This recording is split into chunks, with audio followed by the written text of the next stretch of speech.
this labor peace in which you've been able to grow the game?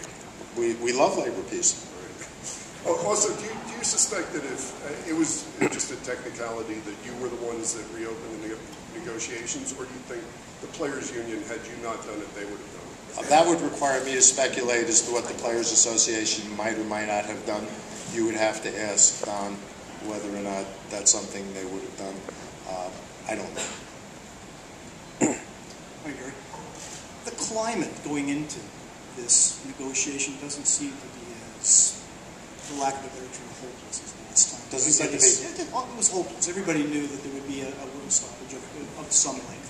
This seems to be, you mentioned the league is in better position right now. I think the players certainly aren't hurting. Do you agree that this is something that may be able to work out a little bit easier? I don't want to be presumptuous and characterize where we may or may not be right now because we haven't begun the formal exercise. But if you go back in history, one of the reasons we wound up where we did, if people who were covering us at the time remember, we had told the executive director then of the union, at least 4 years in advance, the systemic problems that had become obvious to us at the time, and we were struggling mightily for a long period of time, and at that point the union was aware of it and chose to do nothing about it.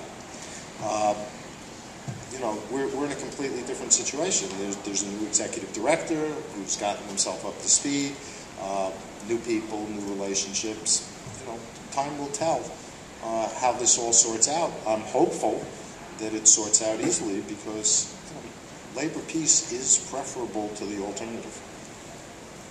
Gary, can you update us on the Rafi Torres appeal process, and are you satisfied that the appeal process as it stands is a workable one, or does it need to change?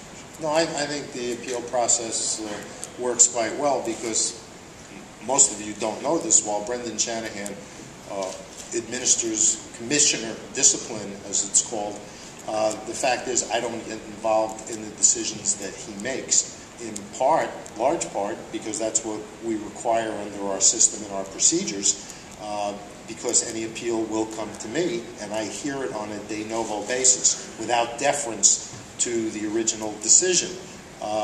Mr. Torres sent us a notice of appeal about 2 weeks after the original decision was rendered.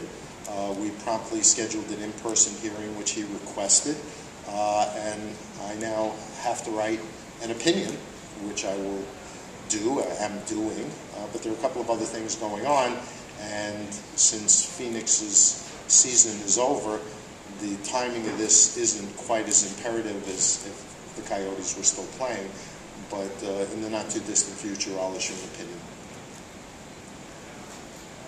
Gary, over here to your right. Yes. Right, Hi. there you go.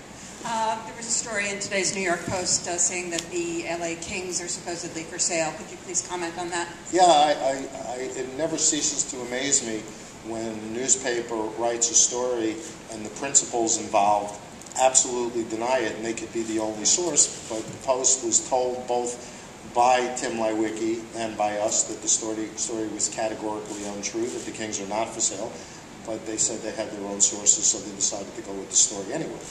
Okay, the story's not true.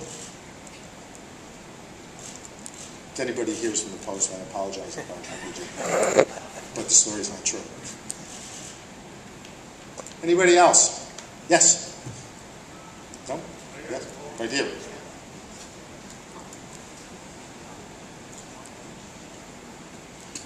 Hi, Gary. Michael Grange from Sportsnet. You mentioned record revenues. How does that translate into profits? And I guess this time last year when the NBA was going through their labor issues, losses of $300 million were the issue, and that drove We're not the revenue sharing discussion. We're not having that discussion. Revenues in the business continue to grow. The economic state of the league and the franchises is something that we'll discuss in collective bargaining first and foremost. Do you have any expectation that the Devils' July 1st debt due date would be extended? That's not the due date. It's after that.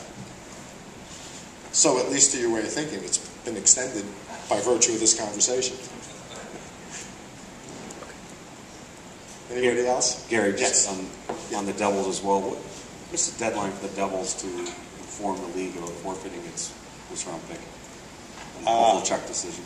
I don't have that off the top of my head, actually, but we'll check. And one way or the other, they'll do what they have to do. Central Registry has that. Gary, you mentioned the player discipline department, and there's been, at least amongst the fans, some talk about some inconsistency there in the playoffs. What is your level of satisfaction with that this postseason? Well, for as long as I've been doing this job, and I've watched Brian Burke do it, I've watched Coley Campbell do it, I've now watched Brendan Shanahan do it, and the fact is there's never unanimous agreement on whatever's done from a supplemental standpoint. I would suggest that in this era of social media where everybody has a platform and opinion to express, the level of discourse has risen to new heights. My guess is also that with what we've done this year, what Brendan has done with the videos, in Brendan's attempt to change the culture in terms of what's acceptable and not, to be safer for the players, this has been turned into more of an event than we would like because of the videos, among other things. I think that's okay in terms of the passion of our fans and who they root for and how they weigh in. I think it's been a good thing in terms of helping the players understand what is and isn't acceptable.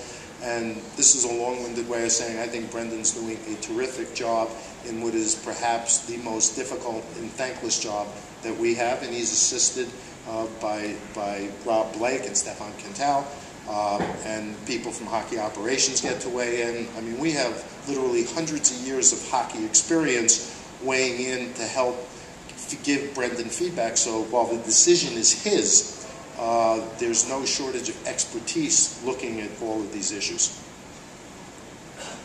Gary, a different topic. For the past few years, Wayne Gretzky, the greatest player in NHL history, according to many,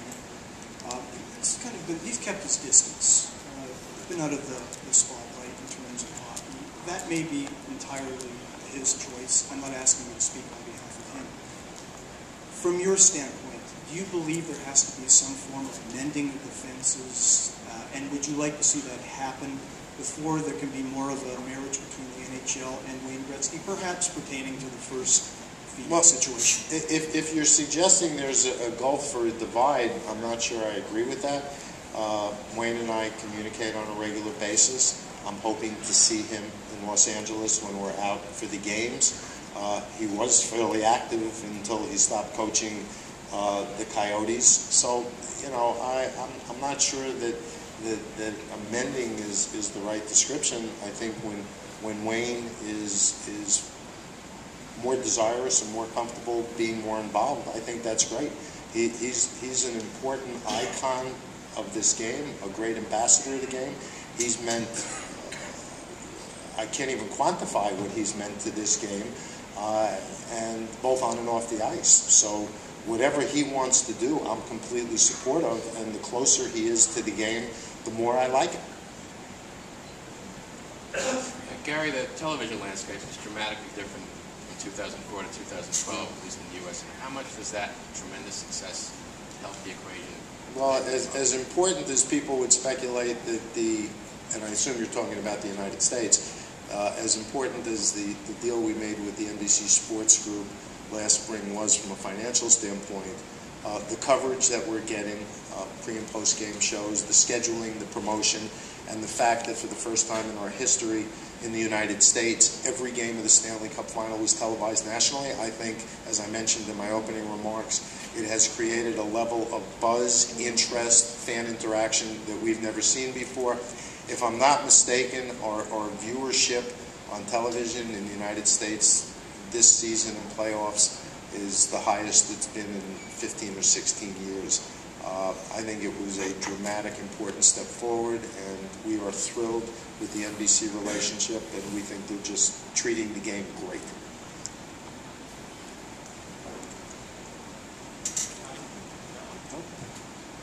Anybody else? I look forward to seeing you over the next